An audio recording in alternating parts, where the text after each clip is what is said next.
United boys welcome back to the channel. दोस्तों lineup देख सकते हो आप ब्रेंटफोर्ड के अगेंस्ट। मेरे हिसाब से ये खेलेगा लाइनअप, बात करेंगे इसके बीच में क्योंकि प्रीव्यू होगा इस वीडियो में ब्रेंटफोर्ड के अगेंस्ट गेम। काफ़ी डिटेल में हम जाएंगे, क्या है फॉर्म दोनों टीम्स की और क्या है इस बेसिकली यूनाइटेड में कौन कौन से प्लेयर्स खेल सकते हैं, क्या होगा स्कोर प्रेडिक्शन हमारी तरफ से, कुछ इंजरी अपडेट्स और रूमर्स भी चल रहे हैं उनको भी टच करेंगे। और इसके बाद हम ट्रांसफर्स पे भी ध्यान देंगे क्योंकि ऑफ कोर्स हमने एक 17 साल का मिडफील्डर साइन कर लिया है और वो एक बढ़िया सीडीएम हो सकता है, बट हम और सीडीएम साइन करने वाले हैं। एडम वॉर्टन और बलेवा के लिंक्स आ रहे हैं, कितनी सच्चाई है उसमें, क्या हम पॉसिबली ये कर सकते हैं। कोबी मेनू क्या उसको सेल किया जा सकता है जनवरी में वर्ल्ड कप के मूव से पहले अगर उसको टीम में जगह नहीं मिलती, और क्या हम हैरी केन को पॉसिबली साइन कर सकते हैं। साफ सब कुछ कवर करेंगे इस छोटी सी वीडियो में। आई होप आपको पसंद आएगी तो प्लीज़ लाइक करके, सब्सक्राइब करके, हाइप करके अपना सपोर्ट ज़रूर दिखाना और अपना कमेंट करके अपने थॉट ज़रूर बताना। दोस्तों थोड़ी सी आवाज़ के साथ बेयर कर लेना, आवाज़ मेरी ज़्यादा तेज़ नहीं है क्योंकि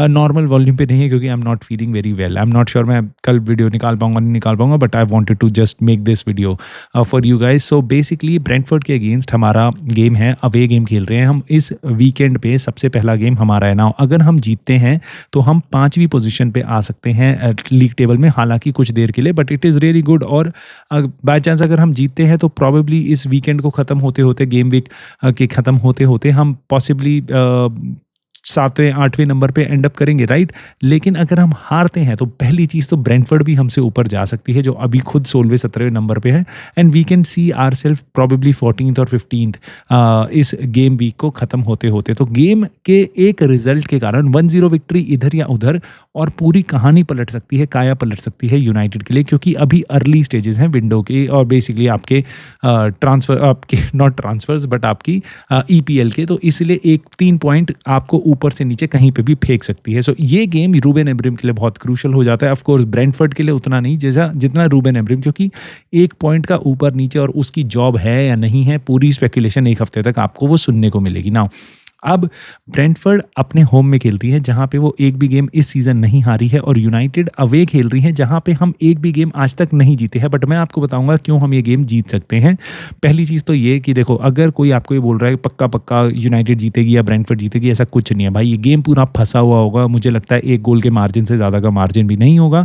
दोनों टीमें काफ़ी एक दूसरे को हर्ट कर सकती हैं, दोनों की दोनों बहुत अच्छी फॉर्म में नहीं है। कोई किसी भी दिन कोई टर्न अप करता है, नहीं करता। ब्रेंटफोर्ड की फॉर्म इस साल उतनी अच्छी नहीं है, बट हाँ एम्बूमो की वापसी हो रही है ब्रेंटफोर्ड के स्टेडियम में। देखते हैं वहाँ के लोग उसको कैसे देखेंगे। आई होप उसको काफ़ी ओवेशन वगैरह मिलेगी, काफ़ी अच्छे से लोग उसको वेलकम करेंगे ब्रेंटफोर्ड के फैंस। बट हमारे लाइनअप में, अब इनफ ऑफ ब्रेंटफोर्ड, हमारे लाइनअप में भाई यहाँ पे कुछ चीज़ें हैं। देखो, सनी लेमेंस मेरे हिसाब से स्टार्ट कर सकता है इस गेम में, and I would want him to start.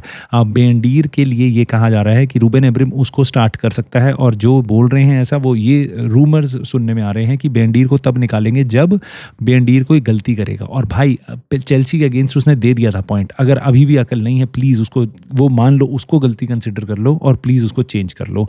Back 3 में आपका शॉ, डिलीट और यूरो होगा, लेनियोरो होगा। और उसका एक रीज़न ये भी है कि ये सुनने में आ रहा है कि आज जो मेजुराई को देखा नहीं गया था ट्रेनिंग में, तो आई होप उसको कोई इंजरी वगैरह ना हो, क्योंकि he has been very consistent for us. But let's see, अभी रूबेन एमरिम की प्रेस कॉन्फ्रेंस आज सुनने में आएगी, तब पता चलेगा और क्या क्या अपडेट्स हैं इंजरी से रिलेटेड। बट एक ये डाउट है, इसलिए मैंने मेजुराई को लाइनअप पे नहीं रखा, अदरवाइज मैं मेजुराई को as a centre back, right centre back या राइट विंग बैक खिलाऊंगा। अमाड डियालो इसलिए राइट विंग बैक जाएगा, डोरगू लेफ्ट विंग बैक आएगा। अब डेलो वापस आ रहा है, तो अब हो सकता है डेलो को मे बी इस हफ्ते वापस आ गया, मे बी अमाद या डोरगू की जगह रिप्लेस होके आए, या हो सकता है स्टार्ट भी करा दे, जितना फेवर उसको करता है रूबेन एमरिम, क्योंकि उस पर काफ़ी ट्रस्ट करता है वो। और ऐसा लगता है मुझे सारे मैनेजर्स ट्रस्ट करते थे, डिएगो डेलो पे फैंस उतना नहीं करते हैं। बीच में सबसे बड़ी कहानी है, क्योंकि ब्रूनो और उगाटे आपको दिख रहे हैं, मेरे को लगता है हम इससे स्टार्ट करेंगे। बट ये भी रूमर्स आ रहे हैं कि कैसेमीरो जब ऑलरेडी रेड कार्ड मिल गया था उसको पिछले गेम में, तो इस गेम के लिए सस्पेंडेड है, तो शायद उसकी जगह कोबी मेनू को जगह मिले। बट आई थिंक ब्रूनो और उगाटे स्टार्ट करेंगे, but I would love to see Mainoo play a lot of this game, मतलब बेसिकली सेकंड हाफ में वो आए। उसके अलावा क्यूनिया एम्बेमो मेरे हिसाब से ये जाना चाहिए हमारे नंबर 10 की पोजीशंस, और सेस्को स्टार्ट करेगा। बट ये भी रूमर सुनने में आ रहे हैं कि मेसन माउंट को एज अ फॉल्स नंबर 9 खिला सकता है, जैसे सीजन की स्टार्टिंग में खिलाया गया था। अब ये देखने वाली चीज़ होगी सेस्को खेलेगा या माउंट, और उससे आने वाले टाइम में यूनाइटेड के और बेसिकली रूबेन एमरिम के प्लान्स के बारे में भी काफ़ी कुछ पता चल जाता है। मेरी प्रेडिक्शन होगी भाई 0-1 टू यूनाइटेड। बहुत ही फंसा हुआ गेम होगा जैसा मुझे लग रहा है। It could be 1-0-1 0-2 either ways, मतलब ब्रेंटफोर्ड भी जीत सकती है, हम भी जीत सकते हैं, कोई क्लियर कट फेवरेट नहीं है, बट आई थिंक यूनाइटेड जीत जाएगी एंड आई होप यूनाइटेड जीत जाएगी। बट अपनी ज़रूर बताना मेरे को अपनी प्रेडिक्शन। अब उसके अलावा भाई कोलंबियन एक ट्रांसफर्स पे आते हैं। कोलंबियन एक 17 साल का मिडफील्डर है, कॉम्बैटिव मिडफील्डर है, क्रिश्चियन ओजोरकू, उसको साइन किया है हमने। 17 साल का है, 18 साल का, यानी कि अगली बार जब अगले साल जब वो 18 साल का हो जाएगा तो वो आ जाएगा यहाँ पे। छोटे से क्लब में किया है, से साइन किया, उसको 1 मिलियन का है। ये बहुत अच्छी बात है, बहुत अच्छी बात है, बट हमने ऐसे बार बार इसमें ओवरबोर्ड होने की ज़रूरत नहीं है कि हमारे लिए फ्यूचर स्टार हो गया। मे बी अगले 3 साल तक यूनाइटेड की टीम में आए ना, और मे बी ये कभी आए ना, और अगर आ जाएगा तो बहुत अच्छी बात है। बट पिछले साल हमने सेक्वा कोने को साइन किया था, उससे पहले भी हमने सस्ते सस्ते डील्स। अगर आप इससे एक्साइट हो जाते हो, wow United are back, Ineos are doing the best thing, इससे आप अगर आप खुश हो जाते हो तो तब खुश होना जब प्लेयर एक्चुअल में आपकी टीम के लिए अच्छा खेल रहा हो। Then I would really praise Ineos for doing such kind of a business. But जितने अभी लेटली हमने बहुत अच्छे कोई यूथ डेवलप नहीं किया। हमने कोई जो सस्ती साइनिंग्स हमारी रही हैं कभी भी बहुत ज़्यादा चली नहीं है। मैं जरॉय को हटा दो, वो एक्सपीरियंस प्लेयर था। उसके अलावा मलासिया हम लाए, नॉट वर्कड आउट। 1 मिलियन में हम लाए थे बेंडीर को, आपके सामने है। अभी डिएगो लियोन अभी टीम में नहीं है, सेक्वाकोने टीम में नहीं है, अभी चीडो भी मार्टिन, एडन हेवन बेंच पे है। That is the best signing that we have done as of now, मतलब बेस्ड ऑन कि कितने नंबर ऑफ मैच स्क्वाड में प्लेयर्स रहे हैं नाउ।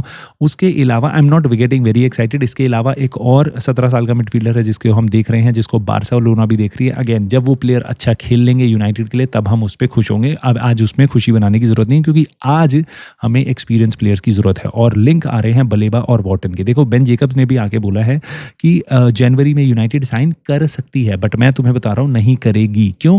क्योंकि हम पे बहुत ज़्यादा पैसा नहीं है। हालांकि अगर मेनू को हमने सेल कर दिया तो चांस बन सकता है, बट उस केस में भी मुझे नहीं लगता। वर्ल्ड कप अगर 6 महीने बाद है, इस समर में वर्ल्ड कप होंगे, मतलब अगले समर में 2026 के, तो जनवरी में बलेबा या वॉटन अपनी जगह छोड़ के क्यों आएंगे? उनको पता है भाई अगर हमारी फॉर्म यूनाइटेड में आके अच्छी नहीं हुई, जिसके चांसेस काफ़ी ज़्यादा हैं, तो हमारा वर्ल्ड कप का स्क्वाड भी जा सकता है। तो वॉटन तो पक्का नहीं टच करेगा, बलेबा में भी आ सकता है।